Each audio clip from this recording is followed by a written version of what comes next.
ఒక చిన్న పాయింట్ ఆధారం చేసుకుని ఎల్లో మీడియా అనండి ఏదన్నానండి ఇంకేముంది అసలు మొత్తం తప్పే అన్నట్లుగా ప్రచారం చేయడానికి పూనుకుంది. మొన్న లిబరేషన్ కాంగ్రెస్ అధ్యక్షుడైన మన ఎక్స్ ఐఏఎస్ విజయ్ కుమార్ గారు ఒక సామాజిక వర్గానికి సంబంధించి ఒక వ్యాఖ్య చేశారు ఆ డిఎస్సిలో.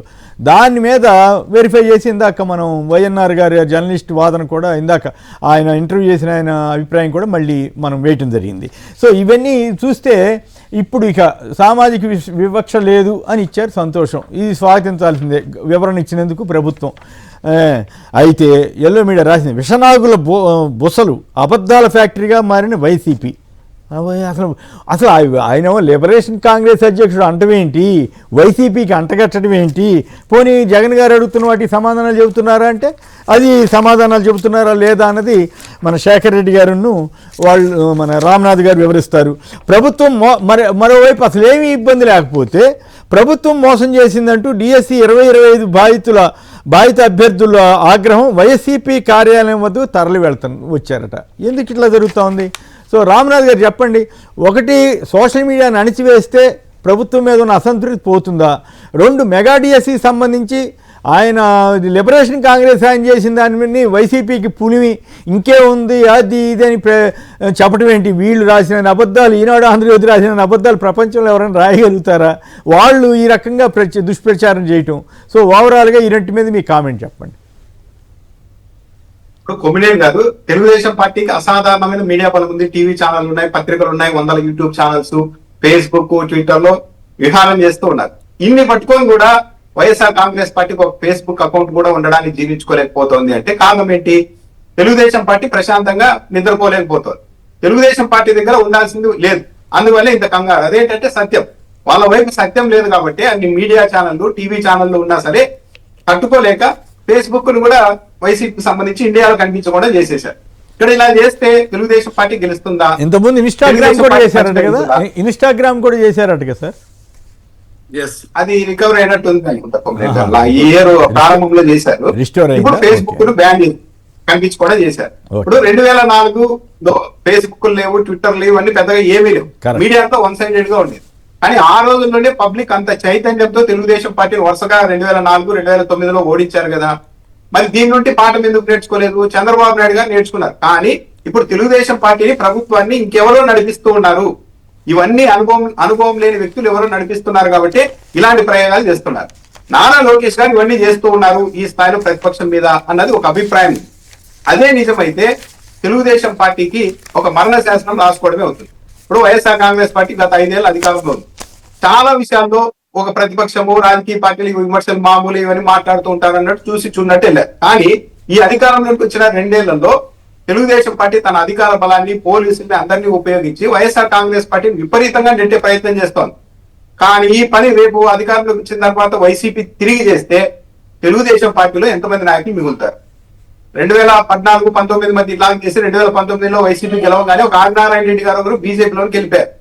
కానీ ఈ రోజు తెలుగుదేశం పార్టీ నాయకత్వం చేస్తున్న ఈ ప్రమాదకరమైన రాజకీయ కారణంగా మొత్తం తెలుగుదేశం పార్టీలో నాయకులతో హోల్సేల్ గా ఇంకో పార్టీలోకి వెళ్లి ప్రశాంతంగా ఉందామనుకునే పరిస్థితిని స్వయంగా తెలుగుదేశం పార్టీ నాయకత్వమే సృష్టిస్తోంది. సోషల్ మీడియా ప్లాట్ఫామ్లు కూడా ఆలోచించుకోవాలి. ఇప్పుడు ఫేస్బుక్ అన్నది సోషల్ మీడియా. పోలీసులు సహజంగానే ఒక రాష్ట్ర ప్రభుత్వానికి, అధికార పార్టీకి అనుకూలంగా ఉంటారన్న విషయం తెలియదా? ఇక్కడ న్యాయమూర్తులు ఏదో తీర్పులు ఇవ్వలేదు, లేకపోతే కోర్టులో ఆర్డర్స్ ఇవ్వలేదు. కేవలం పోలీసులు ఇదిగో ఫలానా ఇది తప్పు అని ఎలాంటి దర్యాప్తు విచారణ లేకుండానే ఒక మెయిల్ పంపింగ్గానే మొత్తం ఒక ప్రధాన ప్రతిపక్షానికి సంబంధించి ఒక ఫేస్బుక్ అకౌంట్ ని బ్లాక్ చేశారంటే అప్పుడు ఇది సోషల్ మీడియా ఎలా అవుతుంది? అంటే సోషల్ మీడియా కూడా ఇప్పుడు అధికార పార్టీలకి మద్దతుగా నిలబడిపోయే పరిస్థితులు వస్తున్నాయా? ఇది ఫేస్బుక్ కూడా ఆలోచించుకోవాలి. మరి గతంలో ఐటీడీపీ పేరు మీదో లేకపోతే మన టీడీపీ పేరు మీదో చాలా రకరకాల ఆరోపణలు ఇష్టారాజ్యంగా చేశారు కదా. అప్పుడెవరు ఇట్లాంటి మరి జగన్ గారి ప్రభుత్వం ఈ ప్రయత్నం ఎందుకు చేయలేదు అంటే వాళ్ళు ప్రజాస్వామ్యబద్ధంగా వదిలేశారా లేదా తెలియలేదా? అంటే కొమ్మినేని గారు, ఈ 2 ఏళ్లలో జరిగిన వ్యవహారాలు, ఒక రాజకీయ పార్టీ అణచివేత కోసం ఇన్ని జరిగిన వ్యవహారాలు ఇప్పుడు భారతదేశ చరిత్రలోనే జరగలేదు. బీజేపీ కూడా కేంద్రంలో ఆ పని చేయలేకపోతుంది. కానీ వీళ్ళు డైరెక్ట్ గా ప్రధాన ప్రతిపక్షానికి సంబంధించిన ఫేస్బుక్ అకౌంటే లేకుండా చేసేయగలిగారు అంటే ఏంటి ఉద్దేశం? అదే తెలుగుదేశం పార్టీ అధికారిక ఫేస్బుక్ లోకి వెళ్ళండి, రోజు గొడ్డలి సైకో మొత్తం అంతా అసత్యాలే ఉంటాయి. కానీ మరి వాళ్ళకేమి, వాళ్ళ మీద చర్యలు ఉండవా ఫేస్బుక్ నుంచి కూడా? అంటే పోలీసులు అధికార పార్టీ వైపు ఉంటారు కాబట్టి వాళ్ళు ఒక ఫిర్యాదు పంపిస్తే ఒక మెయిల్ చేసేస్తానే అకౌంట్లు బ్లాక్ చేసుకుంటూ వెళ్తే, ఇప్పుడు ఒక ఫేస్బుక్ అన్నది నిష్పక్షపాతంగా ఉంది, భావ ప్రకటన స్వేచ్ఛను కాపాడేందుకు నిలబడింది అని పబ్లిక్ అనుకోవడానికి ఎక్కడ అవకాశం ఉంటుంది? దాంతో పాటు డిఎస్సికి సంబంధించి జస్ట్ విజయ్ కుమార్ గారు అన్నారు ఒక సామాజిక వర్గానికి ఎక్కువ వెళ్ళారు, దాని మీద వివరణ అడగాలి, దానికి డైరెక్ట్ గా వైఎస్ఆర్ కాంగ్రెస్ పార్టీకి ఆపాదిస్తూ ఉన్నారు.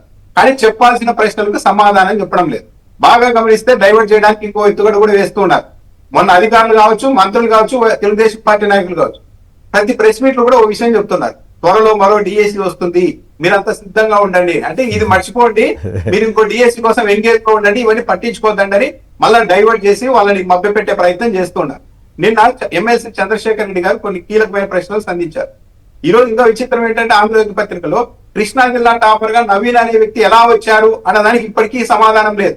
టాపర్ గా వచ్చిన వ్యక్తికి ఎందుకు మీరు పోస్టింగ్ ఇవ్వలేదంటే సమాధానం లేదు. కానీ ఈరోజు పత్రికలో దానికి సమాధానం ఇచ్చేశారంట. ఏమి ఇచ్చేశారో తెలియదు. అంటే మా పబ్లిక్ లకి ఏం తీసుకెళ్తున్నారు, వైసీపీ చేసిన ప్రతి ఆరోపణకు చాలా గట్టిగా ప్రభుత్వం సమాధానం చెప్పింది అని ఒక ఇంప్రెషన్ కలిగించేందుకు మీడియా ప్రయత్నిస్తుంది, కానీ ఎక్కడా చెప్పడం లేదు. నిన్న చంద్రశేఖర్ రెడ్డి గారు దాదాపు 25 మంది క్యాండిడేట్లకు సంబంధించి ఆ డాక్యుమెంట్లన్నీ చూపెట్టారు. ఇంకో 50 ఉన్నాయి నా దగ్గర ఇప్పుడే, కానీ టైం లేకపోవడం వల్ల చూపెట్టలేకపోతున్నాం అని చెప్పారు. దాంట్లో ప్రధానంగా ఏంటి, ఒక్కొక్కరికి ఒక్కో విధంగా న్యాయాన్ని అనుసరించారు. కొందరు బ్యాకప్ సర్టిఫికెట్ లేవు, ఎప్పుడో ఉండేటివి పోయాయి అని చెప్పి వాళ్ళు గేమ్స్ ఆడిన సదరు సంస్థ నుంచి ఒక లెటర్ తెస్తే కొంతమందికి తనని అంగీకరించలేదు. లేదు బ్యాకప్ సర్టిఫికేటే ఉండాలి, మీరు లెటర్లు తెస్తే మేము ఇవ్వమని చెప్పేసి కొందరు పక్కన పెట్టారు. అదే శాప్ నుంచి ఇదే తరహాలో మరికొందరు మాకు బ్యాకప్ సర్టిఫికెట్లు ఎక్కడో వెళ్ళిపోయాయి అని శాప్ దగ్గరికి వెళ్ళి, అవును వీళ్ళంతా ఆటగాళ్ళే, బ్యాకప్ సర్టిఫికెట్లు లేవు కానీ వీళ్ళకి ఉద్యోగాలు ఇవ్వండి అని ఒక లెటర్ ఇస్తే వాళ్ళకి మాత్రం ఉద్యోగాలు ఇచ్చారు. అంటే కొంతమందికి ఏమో ఉద్యోగాలు ఇవ్వలేదు, కొంతమందికి ఉద్యోగాలు ఇచ్చారు. దాంతో పాటు నిన్న చంద్రశేఖర్ రెడ్డి గారు చెప్తుందానికి ఇంకో విషయానికి సమాధానం చెప్పాలి. ఆర్టీఏ ద్వారా అడిగినప్పుడు కొందరు బ్యాకప్ సర్టిఫికెట్లు లేవు అని రాష్ట్ర ప్రభుత్వమే చెప్పిందని ఆయన చెప్తూ ఉన్నారు. ఎంటీ ఉన్నాయని చెప్పారు. కానీ ఎప్పుడైతే జగన్మోహన్ రెడ్డి గారికి వ్యవహారాన్ని మొత్తం బయట పెట్టిన తర్వాత, ఆన్లైన్ లో పెట్టాం మీరంతా వెళ్ళి డేటా చూసుకొచ్చాడని ప్రభుత్వం చెప్పిన తర్వాత వెళ్ళి చూస్తే అక్కడ మళ్ళీ బ్యాకప్ సర్టిఫికెట్లు ఉన్నాయి. అంటే మీరు ట్యాంపర్ చేశారు, మీరే ఆర్టీఐ చట్టం కింద బ్యాకప్ సర్టిఫికెట్లు లేవు కొందరికి, అయినా ఉద్యోగాలు ఇచ్చామని చెప్పి మీరే చెప్పారు. ఎప్పుడైతే వ్యవహారం బయటకు వచ్చిన తర్వాత ట్యాంపరింగ్ చేసి ఆన్లైన్ లో వాటన్నిటిని తీసుకొని వచ్చి అప్లోడ్ పెట్టారు. ఎక్కడి నుండి పెట్టారు, ఎందుకు పెట్టారు అని ప్రశ్నించారు. అసలు అక్రమాలే జరగకపోతే 100 మంది వైఎస్ఆర్ కాంగ్రెస్ పార్టీ కార్యాలయం దగ్గరికి ఎందుకు వెళ్ళారు? అంటే వాళ్ళంతా ఫేక్ అని చెప్పదలుచుకున్నారా? అన్నింటికి మించి చాలా నాసి రకమైన వీక్ పాయింట్ మీద తెలుగుదేశం పార్టీ ఆర్గ్యుమెంట్ చేస్తోంది. కుంభకోణం జరిగింది, అక్రమాలు జరిగింది అని వైసీపీ ఆరోపిస్తుంటే మీరు ఉద్యోగాలు సాధించిన వాళ్ళని అవమానిస్తున్నారు అని చెప్తున్నారు. అంటే ఇప్పుడు ఒక పేపర్ లీక్ అయ్యి ఎవరైనా టాప్ ర్యాంకర్లు తెచ్చుకొని సార్ పేపర్ లీక్ అయిందంటే లేదు, ఆ ర్యాంకర్లను మీరు అవమానిస్తున్నారు కాబట్టి పేపర్ లీక్ అయిందని ప్రచారం చేయడానికి వీలు లేదని ఆర్గ్యుమెంట్ చేస్తే ఎట్లుంటది? కేంద్రంలో చంద్రబాబు నాయుడు గారు లేకపోవడం సరిపోయింది. కేంద్రంలో చంద్రబాబు నాయుడు గారు అంటే నీట్ ఎగ్జామ్ కూడా లేదు, అదేం జరగలేదు, మీరేం కంగారు పడాల్సిన అవసరం లేదని కూడా చెప్పి ఉండేవాళ్ళని. ఒక పేపర్ లీక్ అయిందన్నప్పుడు ఎగ్జామ్లు రద్దు చేయడం, మళ్ళా రిక్రూట్మెంట్ చేయడం అని ఇవన్నీ ఎందుకు చేస్తుంటారు? జరగకపోతే సిబిఐ ఎంక్వైరీ అడుగుతున్నది, జరగలేదని తేల్చేయచ్చు కదా. సిబిఐ కూడా వాళ్ళ కంట్రోల్లోనే ఉన్నట్లు లెక్క కదా, కేంద్ర ప్రభుత్వం వాళ్ళ చేతిలోనే ఉంది కదా. ఇప్పుడు నిజంగా జరగకపోతే ఎవరు దాన్ని జరిగిందని ప్రచారం చేయమని ఎవరు అనరు. కానీ వాళ్ళంతా వచ్చి ఇప్పుడు న్యాయం జరిగిన వాళ్ళ విషయంలో ఇప్పుడు 16,000 మంది ఉద్యోగాలు ఏం పావు కదా. ఎక్కడైతే అవకతవకలు జరిగినాయో వాళ్ళ వరకే కదా ఇష్యూ అంతా సెటిల్ అయ్యేది, పరిమితం అయ్యేది. మొత్తం అన్నింటినీ రద్దు చేసేయమని ఎవరు అంటలేదు కదా. 16,000 మంది అక్రమంగా వచ్చారని ఏ వైసీపీ కూడా చెప్పడం లేదు, ఎవరు చెప్పడం లేదు. కానీ వాళ్ళని రెచ్చగొడుతున్నారు. సమావేశాలు పెట్టి ఇంకో మీ 16,000 మందిని అవమానిస్తున్నారు, మీరంతా రోడ్ల మీదకి రావాలి అని వాళ్ళని ఒకవైపు రెచ్చగొడుతూ, ఒకవైపు ఉద్యోగాలు రాకుండా నష్టపోయిన వాళ్ళని మీరు ఇంకో డిఎస్సీ ఉంటుంది, మీరు రెడీ అవుతుండండి, ఇక్కడ తిరగద్దండి రోడ్డు మీద, ఇంట్లో కూర్చొని చదువుకోండి అని వాళ్ళని అట్లా డైవర్ట్ చేస్తున్నారు.